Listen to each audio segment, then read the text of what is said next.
मैं इनसे पूछना चाहता हूं कि हिमाचल की हार का सेहरा जेपी नड्डा जी को है या फिर नरेंद्र मोदी जी को है। मोरबी में 135 लाशें बिछी थीं। मुद्रा पोर्ट पर हजारों करोड़ के ड्रग्स पकड़े गए थे। दिखा रहे ये महाराष्ट्र में आते हैं तो सावरकर जी के खिलाफ बोलने लगते हैं, और इससे ज्यादा राजनीतिक बुद्धिमत्ता किसे कहेंगे। हाँ, राहुल जी की दाढ़ी बढ़ गई है। नरेंद्र मोदी जी की दाढ़ी बढ़ाई जाती है, राहुल जी की अपने आप बढ़ी है, बेतरतीब बढ़ी है, जो ये दर्शाता है कि वो लगातार जनता के मुद्दों पे सड़क पे चल रहे हैं। आप चलते रहे और कहां पहुंचे हैं कि इनके लिए तो वो लाइन आती है कि कश्ती भी नहीं बदली, दरिया भी नहीं बदला, पर इन डूबने वालों का जज्बा भी नहीं बदला है। शौक के सफर ऐसा, एक उम्र हुई हमने, मंजिल भी नहीं पाई, रास्ता भी नहीं बदला। ये क्या है? हेलो दोस्तों, स्वागत है आप सबका फिर से मेरे एक नए वीडियो में। दोस्तों, आज की इस वीडियो में आप न्यूज एंकर चित्रा त्रिपाठी और सुधांशु त्रिवेदी और इमरान प्रतापगढ़ी जी को देख रहे हैं बहस करते हुए। और दोस्तों, ये बहस हिमाचल और गुजरात की हार जीत पर चल रही है, जिस बहस में अकेले इमरान प्रतापगढ़ी न्यूज एंकर चित्रा त्रिपाठी और सुधांशु त्रिवेदी जी के ऊपर भारी पड़ते हुए दिखाई दे रहे हैं। दोस्तों, ये वीडियो आगे और भी ज्यादा मजेदार होने वाली है, तो बने रहिए मेरे साथ वीडियो के एंड तक। तो चलिए बिना देरी किए वीडियो को स्टार्ट करते हैं। इनका सवाल है कि प्रियंका जी को सेहरा या राहुल जी नहीं पहुंचे इसका सेहरा। मैं इनसे पूछना चाहता हूं कि हिमाचल की हार का सेहरा जेपी नड्डा जी को है या फिर नरेंद्र मोदी जी को है। नहीं, मुझे मजाक नहीं उड़वाना अपनी चीज का, मैं नहीं बताऊंगा। पहला प्रश्न। दूसरी बात, यह कहना कि गुजरात में माधव सिंह सोलंकी खाम फैक्टर पर जीत करके आए थे। आपको पता है बीजेपी किस फैक्टर पर जीत के आई है? मोरबी में 135 लाशें बिछी थीं। मुद्रा पोर्ट पर हजारों करोड़ के ड्रग्स पकड़े गए थे। 22 बार ऑफिशियली पर्चा लीक हुआ था गुजरात में। अपने आप को बेटी बचाओ बेटी पढ़ाओ का नारा देने वाली पार्टी ने बलात्कार के जघन्य आरोपियों को, 11 आरोपियों को रिहा किया और इनके प्रत्याशी ने उसे संस्कारी बताया। शर्म करो, शर्म करने के लिए बैठे हैं। मोरबी का भारत जोड़ो यात्रा पर भी कांग्रेस के मुकाबले बीजेपी जीती। मुझे यही हैरत है ना कि जहां 135 लाशें बिछी हों वहां भी बीजेपी जीत के आई है। मैं हैरत में हूं, आपको भी हैरत में होना चाहिए, पूरे देश को हैरत में होना चाहिए। उन्होंने 135 लाशें बिछी थी, असली गुनहगार बाहर थे, टिकट काटने वाले और जो गार्ड थे वो जेल भेजे गए, और उसके बाद भी बीजेपी जीत के आई। हैरत में होना चाहिए। लोगों को बचाया, उसको टिकट दिया। पानी में हमारे कार्यकर्ताओं ने ज्यादा डूब करके बचाया था लोगों को। मेरे पास विजुअल क्यों नहीं जीती फिर कांग्रेस? अब ये सवाल देश से मुझे पूछना है कि क्यों नहीं जीती। नहीं तो आप ये सवाल पूछना, ये मेरे लिए भी, ये हर मनुष्य के लिए, भारत के हर जागरूक व्यक्ति के लिए ये प्रश्न होना चाहिए कि जहां पे 135 लाशें महीने भर के बीच में चुनाव था और बिछी थी, उसके बाद भी वहां बीजेपी जीत के आई, तो प्रश्न तो बनता है, ये गड़बड़ है बाबा। जहां रंग रोगन अस्पताल का ज्यादा कराया गया, इसलिए क्योंकि प्रधानमंत्री जी को दौरा करना था।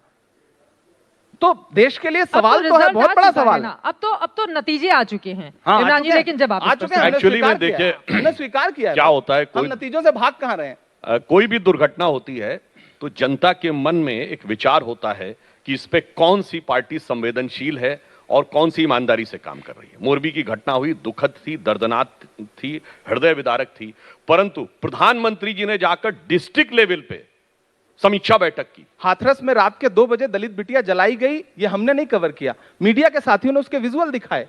मोरबी में संवेदनशीलता की बात कर रहे हैं, बहुत संवेदनशीलता थी। गए थे ना प्रधानमंत्री जी के विजिट करने से पहले अस्पताल का रंग रोगन हुआ, नई टाइल्स लगी। जितना ध्यान अस्पताल के रंग रोगन में लगा, रख रखाव में लगा, उतना पुल के रख रखाव में लगा होता तो मौतें नहीं होती। बात तो सही है। पीएम ने तो नहीं कहा होगा ना कि रंग रोगन करवाइए। किसने करवाया? आपने पूछा, आपने नहीं पूछा होगा, जो वहां के गृह मंत्री थे, मैंने पूछा था। चित्रा जी, जो माहौल था वहां आप ये प्रश्न पूछ ही नहीं सकती। मेरे साथ आप ये प्रश्न वहां पे पूछ ही नहीं सकती। इमरान ये प्रश्न पूछने का माहौल नहीं रहा। 135 लाशें बिछी हुई, हमने लाइव वो सेशन चलाया था। बीच में ना बोल। संवेदनशीलता का आलम यह है कि उधर हमने पूछा था कि कफन बनाए जा रहे थे और इधर प्रधानमंत्री जी कपड़े बदल के उद्घाटन कर रहे थे, झंडी दिखा रहे। ये महाराष्ट्र में आते हैं तो सावरकर जी के खिलाफ बोलने लगते हैं, और इससे ज्यादा राजनीतिक बुद्धिमत्ता किसे कहेंगे कि आके कहते हैं गुजरात का चुनाव और कहते हैं गुजरात में फैक्ट्री क्यों चली गई। आप सोचिए कि इससे ज्यादा बुद्धिमान नेता आपने नहीं देखा होगा। इसलिए इसमें भारत से जुड़ाव कम, भारत से दुराव ज्यादा दिख रहा। वैसे भारत जुड़ा नहीं जुड़ा, राहुल जी की दाढ़ी तो बढ़ गई। कोई सेंस है इस बात की? हाँ, बहुत राहुल जी की दाढ़ी पर आप लोगों का ज्यादा ध्यान है, लेकिन जल्दी से आप पहले जवाब जहां दे पे दीजिए। खमीर था। हाँ, राहुल जी की दाढ़ी बढ़ गई है। नरेंद्र मोदी जी की दाढ़ी बढ़ाई जाती है, राहुल जी की अपने आप बढ़ी है, बेतरतीब बढ़ी है, जो ये दर्शाता है कि वो लगातार जनता के मुद्दों पे सड़क पे चल रहे हैं। आप चलते रहे और कहां पहुंचे हैं कि इनके लिए तो वो लाइन आती है कि कश्ती भी नहीं बदली, दरिया भी नहीं बदला, पर इन डूबने वालों का जज्बा भी नहीं बदला है। शौक सफर ऐसा, एक उम्र हुई हमने, मंजिल भी नहीं पाई, रास्ता भी नहीं बदला। ये क्या है? अब इसी अंदाज में जवाब देना होगा इमरान जी। सुधांशु जी हाँ। ये कह रहे हैं कि हाँ, हम ऐसे रास्ते पर निकले हैं। हाँ, चट्टान बने हम होंगे खड़े, जो भी आंधी का रास्ता है, हम उस रास्ते पर निकले हैं जो कि गांधी का रास्ता है। ये हुई ना बात। हम गांधी के रास्ते पे निकले। आप गांधी के रास्ते को बुरा मानते हैं, आप गांधी के रास्ते को गलत मानते हैं। गांधी जी ने अंग्रेजों के खिलाफ आंदोलन किए, यात्राएं की। जब गांधी जी अंग्रेजों के खिलाफ विदेशी वस्त्रों की होली जला रहे थे तो किसी को लगा था कि आजादी मिल जाएगी? वस्त्र जलाने से आजादी मिल जाएगी? दोनों की तुलना इमरान जी, लेकिन आप कैसे कर सकते हैं? देखिए, मैं कर सकता हूं। 2024 के जो हर इलेक्शन के जालिम पहले से, चित्रा जी, जो हर जालिम से टकराएगी वो आंधी बनाऊंगा। नए अंग्रेज आए हैं, नया गांधी बनाऊंगा। क्या बात है सर, क्या बात है सर, क्या बात, ये बात है। बीजेपी जैसी इतनी बड़ी पार्टी से कैसे लड़ेगी आप कांग्रेस? जब इतनी बड़ी कहती हैं तो इतनी पे इतना जोर क्यों देते हैं? कितनी बड़ी है? 1231 विधायक उनके हैं, 700 कुछ विधायक हमारे हैं। इतनी भी बड़ी नहीं है ना। 303 सांसदों वाली पार्टी है। एक दिन ये 2 थे, हाँ। आज यहाँ पहुंचे हैं, फिर 2 पे पहुंच जाएंगे हो तो सकता उसके है। 4 साल पहले ही तो बीजेपी बनी थी ना। जब आप इतनी कहती जब हैं ये तो बड़ा 2 प्रेम थे झलकता है तो उसमें। उसके 4 साल पहले ही बनी थी बीजेपी। देखिए, मेरी बात और आप सुनिए, सोचिए, मेरी कांग्रेस बात देश सुनिए। की सबसे पुरानी पार्टी है। ये हार जीत, उतार चढ़ाव राजनीति का हिस्सा है, लोकतंत्र का हिस्सा है। सही बात। इसे हम भी स्वीकार करते हैं, इसे इन्हें भी स्वीकार करते हैं। मोदी युग लेकिन जब ये से शुरू स्वीकार हुआ है, नहीं लगातार करते। ग्राफ गिरा नहीं है मोदी कांग्रेस युग, पार्टी का। युग क्या युग? या तो सतयुग होता है, या तो द्वापर होता है, या तो कलयुग होता है, या तो त्रेता होता है। मोदी युग क्या है? कवाली बेइज्जती। कौन जाएगा कौन नहीं जाएगा ये आप थोड़ी निर्णय करेंगे। ये आप निर्णय नहीं करेंगे, जनता ये अगर- हमारी पार्टी जनता निर्णय अगर करेगी। मुश्किल और इस में पर है, आप तो बहुत उसकी उत्तेजित मुश्किलों भी नहीं को हल होंगी। करने मेरी के बात लिए, सुनिए, दर्द बांटने मेरी के बात लिए सुनिए। आप नहीं जाएंगे और कहा नहीं कि कहेंगे कि- अशोक गहलोत जी कहते जिस दिन ये हादसा हुआ उसी दिन विजुअल उठाइए। हमारे प्रदेश अध्यक्ष गए थे, अशोक गहलोत जी गए थे, उठाइए विजुअल, दिखाऊं मोदी आपको में- खोल के अभी। आपके मोदी में राहुल, एक सेकंड सर, अब पहले आप आ जाएंगे एक कि सेकंड। राहुल जी आप क्यों नहीं गए थे। प्रधानमंत्री से तो आप सीधे प्रधानमंत्री की बात पर सीधे राहुल गांधी को लेकर आते हैं। चुप साली। बकवास करती है हरामखोर, चीर के रख दूंगा। तो पूछा जाएगा ना पलट के इमरान प्रतापगढ़ी जी। इतना नाराज हिमाचल मत प्रदेश होइए। में हाँ। एक अकेली प्रियंका गांधी जी ने इनके राष्ट्रीय अध्यक्ष, इनके प्रधानमंत्री, जो कि हमारे प्रधानमंत्री भी हैं, बाकी पूरी इनकी कैबिनेट, सबको अकेले धूल चटाया। चटाया कि नहीं चटाया?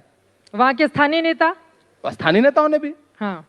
लेकिन मजे की बात आपको बताऊं, मैं पूरे गुजरात में गया, गुजरात के मुख्यमंत्री का नाम ग्रामीण अंचल में किसी को पता ही नहीं था। विश्वास करिए, ये तो सच है, ये तो सच है। धन्यवाद। कैसी लगी आगे स्वाद? तो दोस्तों, जाने के पहले वीडियो को लाइक और चैनल को सब्सक्राइब करना प्लीज मत भूलिएगा। अब मैं मिलता हूं इसी तरह की एक और मजेदार मसालेदार वीडियो के साथ। तब तक के लिए आप अपना ख्याल रखें।